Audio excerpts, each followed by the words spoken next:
प्यारे बच्चों, मैं जय किसान इंटर कॉलेज रौरधाट टेरी गलवाड़ से राजेश पवार आपके सामने कक्षा 12 के भौतिक विज्ञान के पहले पाठ इलेक्ट्रोस्टैटिक अर्थात स्थिर वैद्युतिकी के अगले टॉपिक आवेशों के गुणधर्म को प्रस्तुत कर रहा हूँ। जैसे आपने पहले वीडियो में देखा कि विद्युत आवेश किसे कहते हैं, उसकी परिभाषा को हमने जाना और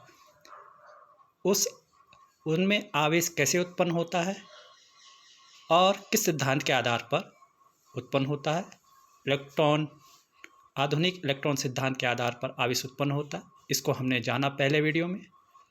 अब इस वीडियो में हम आवेशों के गुणधर्म के बारे में अध्ययन करेंगे। आवेशों के गुणधर्म को हम 3 भागों में यहाँ पर विभाजित कर रहे हैं, जिनका हमने अध्ययन करना है। पहला, आवेशों की योज्यता का नियम, दूसरा आवेश का संरक्षण नियम और तीसरा आवेश का क्वांटनीकरण। इस वीडियो में हम केवल पहले 2 टॉपिक को लेंगे, आवेशों की योज्यता का नियम और आवेशों का संरक्षण का नियम। आवेश का क्वांटीकरण अगले वीडियो में हम देखेंगे। तो पहले हम आवेशों की योज्यता के नियम को देखते हैं। आवेशों की योज्यता के नियम में देखिए, जो आवेशों की योज्यता का नियम है वो कहता है कि आवेशों का जो योग है वो बीजगणितीय नियम का पालन करता है। बीजगणितीय नियम का मतलब है कि जब आप आवेशों को जोड़ेंगे तो ऋण धन चिन्ह का आप ध्यान रखेंगे। आप जानते हैं कि आवेश धनात्मक भी होते हैं और ऋणात्मक भी होते हैं, तो जब आप उन आवेशों को जोड़ेंगे तो उनमें आप चिन्हों का ध्यान रखेंगे। यही बीजगणितीय नियम होता है, यानी आवेशों को जोड़ने पर वो बीजगणितीय नियम का पालन करता है। जैसा पहला उदाहरण है, यहाँ पर 2 आवेश हैं, एक 5 कूलाम आवेश है, ये धनात्मक आवेश है, और दूसरा -6 कूलाम आवेश जो ऋणात्मक आवेश है। इनको जब आप जोड़ेंगे, 5 और 6 को आप जोड़ेंगे तो यहाँ पर देखिए 5 धन ऋण 6, तो 5 धन ऋण का ऋण, 5 ऋण 6, तो कितना हो गया ये -1 कूलाम। बड़ी संख्या ऋणात्मक है तो उनका योग क्या आएगा, ऋणात्मक -1 कूलाम। इसी प्रकार आप दूसरे उदाहरण में देख सकते हैं, यहाँ पर पहला है -10 कूलाम, दूसरा है 20 कूलाम और तीसरा है -2 कूलाम। इन तीनों आवेशों को जब आप जोड़ेंगे, -10, 20 और -2 को, तो इनका जो योग आएगा बीजगणितीय योग, वो कितना आ रहा है, 8 कूलाम। यानी कहने का तात्पर्य यह है कि जब आप आवेशों को जोड़ते हैं तो वहाँ पर बीजगणितीय नियम का पालन होता है। ये पहला आवेशों का पहला गुणधर्म है। अब इसके बाद दूसरा जो आवेशों का गुणधर्म है उस पर चलते हैं, आवेशों का संरक्षण का नियम। आवेशों के संरक्षण के नियम में देखिए, इसका जो पहला कथन है ये पूछा भी जाता है परीक्षा में, इसको आप स्पष्ट इसकी अवधारणा को समझ लीजिए।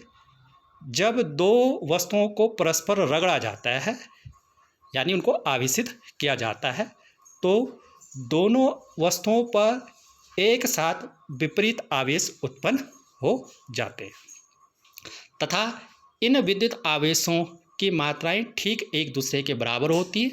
इस प्रकार दोनों वस्तुओं पर उत्पन्न आवेश की कुल मात्रा 0 होती है।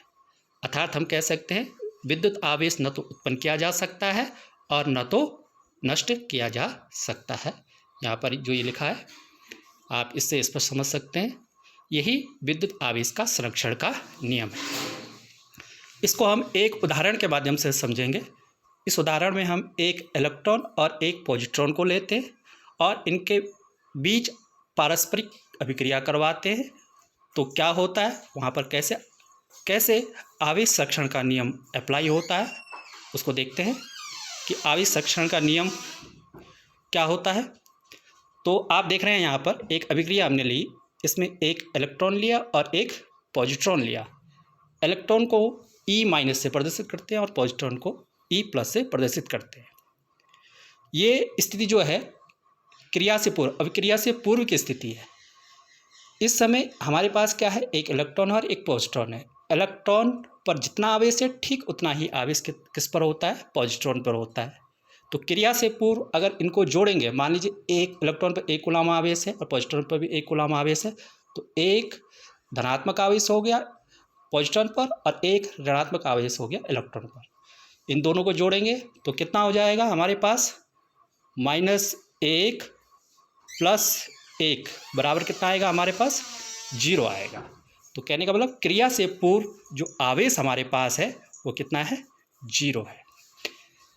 क्रिया के बाद देखिए, जब एक इलेक्ट्रॉन और एक पॉजिट्रॉन आपस में क्रिया करते हैं तो क्या निकलती, गामा रेस निकलती, ऊर्जा के रूप में निकलता है, कोई आवेश हमें प्राप्त नहीं होता है। यानी क्रिया के बाद जो आवेश है वो कितना है, 0। और क्रिया से पूर्व भी आवेश कितना था हमारे पास, 0 है। तो यही यहाँ पर स्पष्ट करता है आवेश संरक्षण के नियम को कि क्रिया से पूर्व जो आवेश है वही क्रिया के बाद का आवेश है, अर्थात क्रिया के पूर्व भी आवेश यहाँ पर 0 है और क्रिया के बाद भी आवेश 0 है।